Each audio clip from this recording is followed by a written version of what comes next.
সম্পর্ক রয়েছে। আমি তাকে প্রথমেই দেখেছি যখন এই হাউস কাপড়ের সাথে তিনি জড়িত হন, তিনি আমাকে একটা কথা বলেছিলেন যে ভাইজান, আমি টাকাই কামের জন্য এই পথে আসি নাই, আমার আল্লাহ যেন আমার আল্লাহর ঘর বারবার আমাকে তাকে সুযোগ করে দেন, আর সেই সাথে আমার বাংলাদেশের ভাইদেরকে যেন আমি সেখানে আল্লাহর মেহমান হিসেবে নিয়ে যা খেদমত করতে পারি, এটি আমার উদ্দেশ্য। সুবহানাল্লাহ, আল্লাহ তাকে কবুল করেছেন এবং আমার বিশ্বাস তিনি তার অর্থের মোটামুটি বেশ কিছু অংশ তিনি তার ইসলামের প্রতিষ্ঠানের দিকে ব্যয় করেন।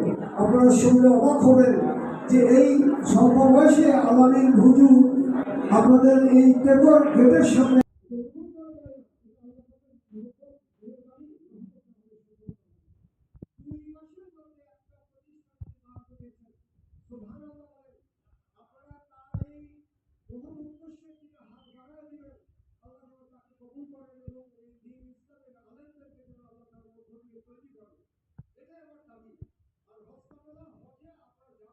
আল্লাহ তাকে কবুল করেছেন।